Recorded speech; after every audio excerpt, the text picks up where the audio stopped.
আজকে আমরা করব ডিজাইন অফ টো।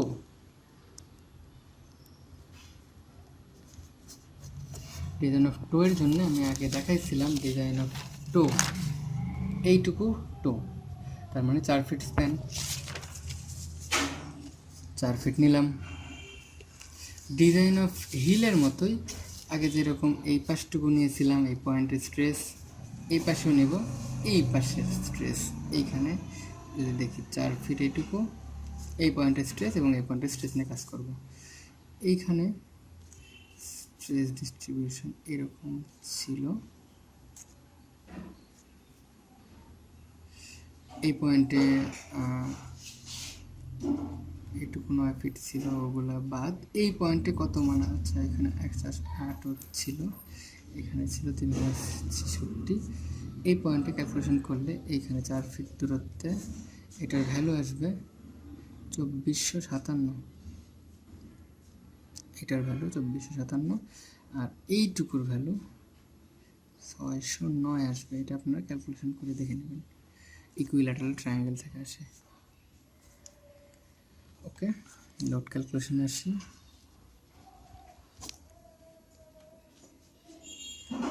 এখানে আমরা সয়েলের ওয়েট নেগলেক্ট করতেছি, যেহেতু সামান্য কিছু সয়েল থাকবে 4 ফিটের উপরে, এটা neglect, soil weight can be neglected. Use করলে সমস্যা নাই, ডিজাইনে সমস্যা হবে না, সামান্য একটু বেশি ভ্যালু আসতে পারে, সেটাও ব্যাপার না, যেহেতু ফ্যাক্টর অফ সেফটি 1.5 ধরা হচ্ছে, এটা ব্যাপার না। যাই হোক, সেলফ ওয়েট অফ স্ল্যাব যদি দেখি কি হবে, 2 × 150, কারণ 2 ফিট ছিল, এটা 2 ফিট।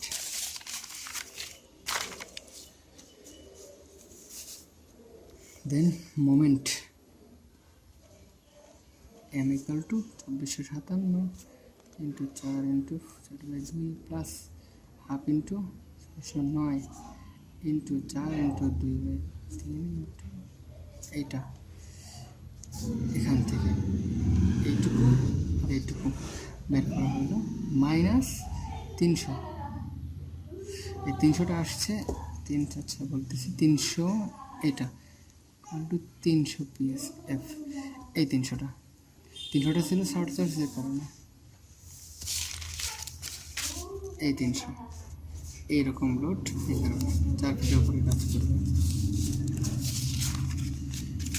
দেন এইটার জন্য ডিজাইন অফ টোতে ডেপথ চেক রিকোয়ার্ড না, কারণ হচ্ছে ডেপথ চেক এমনি এটা কভার করবে। আমরা ডাইরেক্ট আসতেছি রিইনফোর্সমেন্ট ক্যালকুলেশনে, স্টিল বের করতেছি FSJD এই সূত্রে।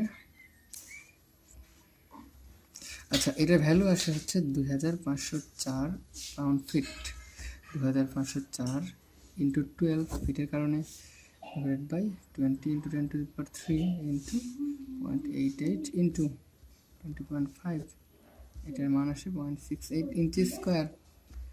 অ্যাকচুয়াল ডি আসবে T - সেন্টার টু সেন্টার, যেটা যদি আমরা ডেপথ চেক করতাম এটা বের করতে হতো। এই ভ্যালুটা 24 ইঞ্চি ধরছি আমরা, 3 ইঞ্চি ক্লিয়ার কভার, 8 নাম্বার বার, এই কারণে 20.5 ইঞ্চি এই ভ্যালু বসে এটা পাওয়া হয়েছে। ওকে, যাই হোক, এস মিনিমামটা হবে আগের মতোই 0.002 BT দিয়ে 0.002 × 12 × 24 এত ইঞ্চি স্কোয়ার। আচ্ছা, এইটার জন্যে আমরা বার যদি ইউজ করি 6 নম্বর বার, স্পেসিং আসবে হচ্ছে 4 × 12 ডিভাইডেড বাই, যদি 0.68 দেই তাহলে এটা ভ্যালু হবে 7.75 ইঞ্চি center to centre. R distribution রিইনফোর্সমেন্টের জন্য যদি আমরা 5 নম্বর বার ইউজ করি, স্পেসিং আসবে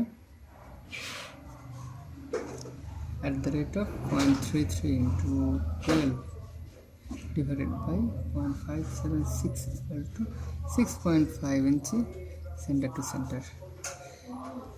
এইভাবেই পুরো ডিজাইনটা করতে হবে। At first design of stem, design of heel এবং ডিজাইন অফ স্টো। ঠিক আছে, ধন্যবাদ।